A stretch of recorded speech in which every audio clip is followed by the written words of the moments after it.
جی ناظرین، بریک کے بعد آپ کو خوش آمدید کہتے ہیں۔ بریک پہ جانے سے پہلے ہم نے بات کی تھی کہ روس اور چین اس خطے میں کیا نیا سسٹم متعارف کرانا چاہ رہے ہیں۔ اوریہ صاحب نے ایک ٹیزر دیا تھا، تفصیلات پوچھتے ہیں اوریہ صاحب سے۔ اوریہ صاحب، کیا ہونے جا رہا ہے؟ دیکھیں 15 دسمبر کو ولاڈیمیر پوٹن اور پریزیڈنٹ جی کی ایک ویڈیو کانفرنس ہوئی ہے۔ ویڈیو کانفرنس بالکل 1 گھنٹہ 25 منٹ چلی۔ ٹھیک ہے۔ اس میں صرف ایک ایجنڈا تھا کہ ہم اگر انٹرنیشنل پابندیوں کی زد میں آ گئے ہم تجارت کیسے کر سکیں۔ اس کے اوپر سب سے بڑی بات یہ ہے کہ اس وقت دنیا میں کیونکہ ڈالر کو ایک ہارڈ کرنسی کے طور پہ لیا جاتا ہے، دنیا کے بینکوں میں 6,800 ارب US ڈالر پڑے ہوئے تمام بینکوں کے اندر مل ملا کے، جو کہ ریزرو کرنسی کے طور پہ استعمال ہوتے ہیں۔ چین کے یوان جو ہیں وہ 221 ارب، جو کہ کچھ بھی نہیں ہے۔ لیکن چین نے جب بھی تجارت کرنی ہوتی ہے اسی $6 کے اندر کرنی ہوتی ہے۔ روس نے بھی جب تجارت پہلے کبھی روبل میں کرتی تھی، اب نہیں کرتی۔ جو امریکہ کا جو سوئفٹ کرنسی ایکسچینج سسٹم ہے وہ اس کے تھرو وہ سارا بلٹ اپ کرتا ہے۔ امریکہ نے یہ سسٹم ایسا بنا لیا ہوا ہے 1945 برٹن ووڈ ایگریمنٹ کے تحت کہ اس کو اقوام متحدہ کی بھی ضرورت نہیں ہے۔ وہ کہے گا، جیسے 2012 میں انہوں نے کہا کہ ایران سے کوئی تجارت نہیں کرے گا، اور جو ایران سے تجارت کرے گا وہ پھر ہم اس پر بھی پابندیاں عائد کریں گے۔ تو اس کا مطلب یہ ہے کہ he will not be able to exchange his currency with dollars۔ جو افغانستان کا حال ہے وہی حال ہو جائے گا۔ وہ اوباما نے 2-2.5 سال کی اٹھائی، ٹرمپ میں پھر عائد کرتی، اسی طرح کی صورت۔ افغانستان کی جو بھی اپنی صورتحال بتائی تھی کہ افغانستان میں بیچارے کیا کریں، یا تو یہ ہے کہ ایک جیب میں اپنی کرنسی رکھیں، دوسری جیب میں پاکستان کی کرنسی رکھیں، اور پاکستان والے افغانستان اس کرنسی کی بنیاد پہ ایکسچینج کریں، یا پھر ایسا کریں کہ ادھر سے چاول کی بوری لیں، ادھر سے ماربل کا تول لیں، تول لا کے۔ وہ چیز ہوتی نہیں ہے کبھی۔ جو سسٹم 6 جگہ ہیں جہاں پر روس اور ان کی جوائنٹ کوآپریشن کا انہوں نے بات کی ہے، تاکہ یہاں اگر ہم کسی قسم کا کوئی کام کریں تو ہم اس میں امریکہ کے نمبر 1 دفاع، نمبر 2 تیل، سارا چین روس کا، گیس، مالیات، خلائی پروگرام، یہ چیز ہے۔ چین نے یہ کہا ہے اور روس نے یہ کہا ہے اس وقت تمام تر تجارت جو ہے وہ سمندروں کے راستے ہوتی ہے، اور خواہ روس نے کرنی ہو وہ بھی وہاں سے اٹھتا ہے اور پھر شام کے ساحل پہ لے کے آتا ہے، اس کی جو اوپر والی کرائمیا والی جو ہے اس نے بھی کرنی ہو تو وہ بلاکا کی سے۔ تو سمندر میں اس وقت 10 بحری بیڑے ہیں امریکہ کے جو پھیلے ہوئے ہیں۔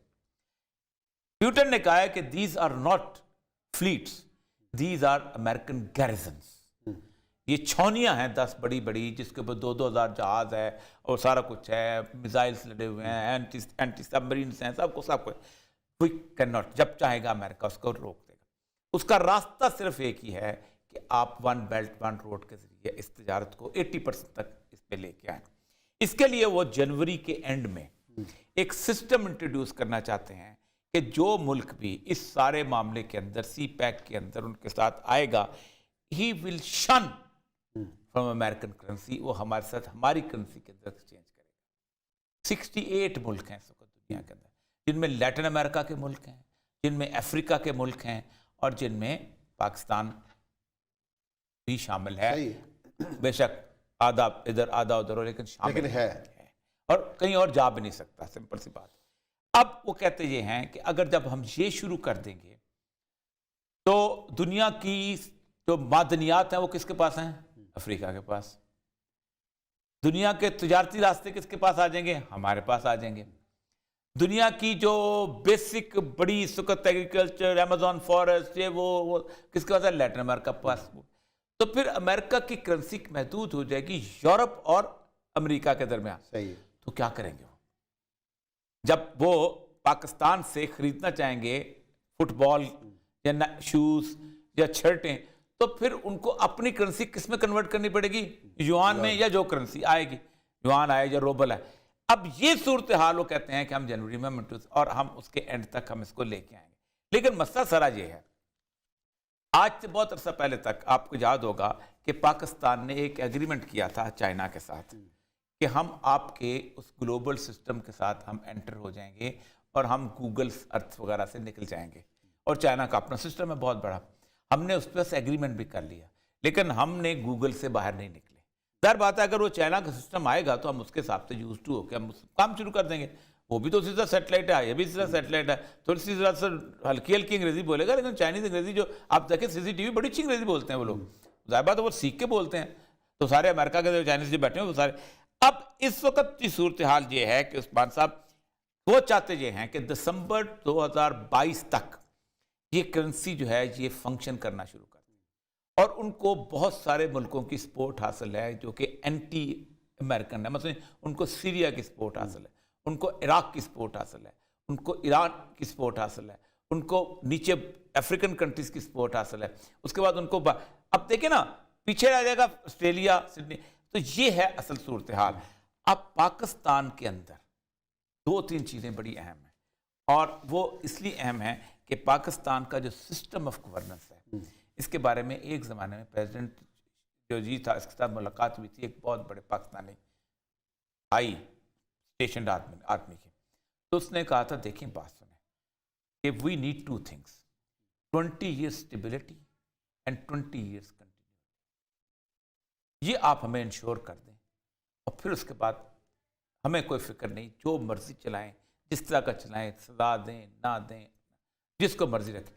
20 years اسٹیبلٹی اگر تو پالیٹیشنز نے انشور کر دی, اور مجھے لگتا یہ ہے کہ کچھ عرصے بعد نیگوشیشن شروع ہو جائیں کہ بھائی جان جو ایک سسٹم بن جائے اس کو کسی کا باپ بھی آئے تو نہ روکیں. اگر موٹر وے شروع ہو جائے تو پھر آپ اس کے بل نہیں روکیں گے. اگر پلانا پروجیکٹ لگ جائے, یہ اگر پالیٹیشین ایشورنس دے گئے, جب ان منصوبوں پہ ہی انگلی اٹھانی شروع کر دیں کہ مہنگی بجلی کے منصوبے, یہ خان صاحب کا یہ خان صاحب کی جو بسترے گول گول کے چکر ہو رہے ہیں وہ اسی وجہ سے ہو رہے ہیں. مسئلہ سارا یہ ہے, باقی کوئی ہر بندہ جو ہے نا وہ سمجھتا ہے یہ تو اگر پالیٹیشنز نے اگلے مارچ تک کبھی کوئی اس قسم کی ایشورنس دے دی تو پھر تو ٹھیک ہے. مارچ بڑا امپورٹنٹ ہے اس کا مطلب, لیکن اگر نہ دی, مارچ اور کوئک مارچ, اس لیے کہ فروری کے اینڈ میں وہ سسٹم لے کے آ رہے ہیں نا فائنینشیل, دیکھیں نا آپ پھر فائنینشیل سسٹم ایک دفعہ آپ اس میں چلے گئے نا, اس لیے خان صاحب نے کہا تھا اگلے 3 مہینے بڑے امپورٹنٹ ہیں. اب سمجھ آئی, اب سمجھ آئے. تو پھر اگر جو ایشورنس دے دی تو پھر تو یہ سسٹم چلے گا, ٹھیک ہے, ورنہ رول بیک. میرے عزیز ہم وطنوں, اس ملک کی ضرورت یہ ہے کہ اس ملک میں ہم $116 ارب کا قرضہ ہے, ہم ادا کر نہیں سکتے, ہماری نسلیں ادا نہیں کر سکتی. اس قرضے کو ادا کرنے کا ایک ہی راستہ تھا کہ پوری قوم یکسو ہو جائے, اور اس کو یکسو کرنے کے لیے ہم تشریف لے آئیں. سارے مل کے تشریف لائیں گے, قومی حکومت کی طرف بڑھنا چاہیے. اسی نوٹ کے ساتھ جو ہے وہ ہم پروگرام ختم کرتے ہیں. کل انشاءاللہ پھر ملاقات کریں گے کچھ نئے موضوعات کے ساتھ. اپنا خیال رکھیں. اللہ